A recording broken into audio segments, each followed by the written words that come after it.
Assalamualaikum warahmatullahi wabarakatuh. Selamat pagi, bagaimana kabarnya? Sehat-sehat selalu, amin. Nah, pada kali ini kita akan melanjutkan materi kemarin, bab 3, semua bersih hidup jadi nyaman. Kemarin kita sudah membahas tentang najis dan macam-macamnya ya. Lalu kita akan membahas hadas kali ini. Hadas. Nah, apa itu hadas? Hadas adalah keadaan tidak suci pada diri seorang muslim dan menghalangi syarat sahnya suatu ibadah. Hadas itu ada dua, yaitu hadas kecil dan hadas besar. Kalau kita terkena hadas kecil apabila mengalami atau melakukan salah satu dari 4 hal, yaitu keluar sesuatu dari kubul atau kemaluan dan dubur. Yang kedua, hilang akal, contohnya tidur. Yang ketiga, bersentuhan kulit antara laki-laki dan perempuan yang bukan muhrim. Dan yang terakhir, menyentuh kubul atau kemaluan dan dubur dengan telapak tangan. Itu telapak tangan ya. Jadi telapak tangan tanpa ada kain. Kalau memakai sarung tangan itu tidak batal.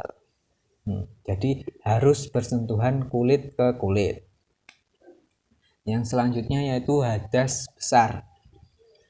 Hadas besar, kita terkena hadas besar apabila mengalami salah satu dari berhubungan suami istri atau setubuh, keluar mani atau haid, menstruasi. Keluar mani itu laki-laki dan haid itu untuk perempuan. Melahirkan dan nifas. Yang terakhir adalah meninggal dunia.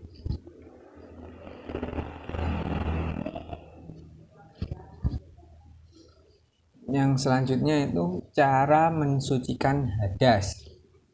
Yang pertama itu cara mensucikan hadas kecil. Ini caranya mudah ya. Cara mensucikan hadas kecil itu dengan berwudu. Semua bisa berwudu kan. Nah, apabila tidak ada air atau terkena sesuatu hal, maka bisa dengan tayamum.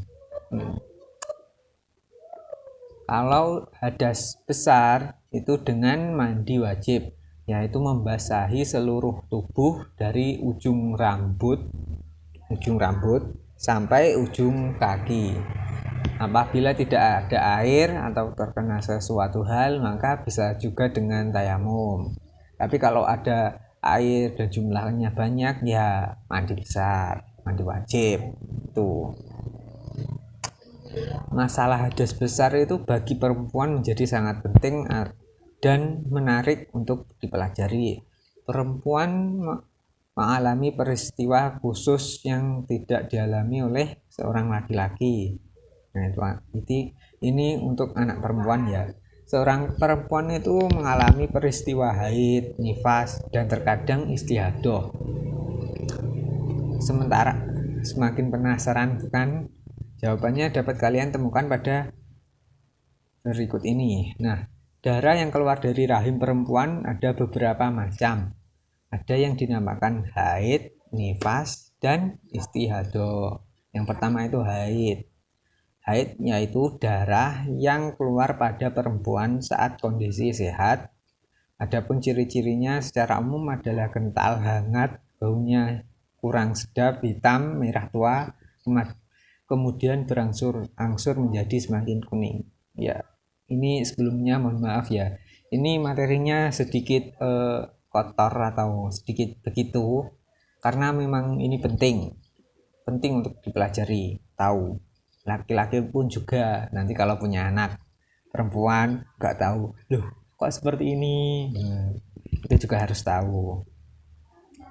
Yang kedua yaitu darah nifas, yaitu darah yang keluar sesudah melahirkan, setelah kosongnya rahim dari kehamilan. Meskipun hanya segumpal darah, sedikit atau banyaknya darah nifas juga bervariasi. Ada yang satu tetes keluar sehari atau 2 hari. Rata-rata perempuan mengeluarkan darah nifas selama 40 hari dan paling lama 60 hari.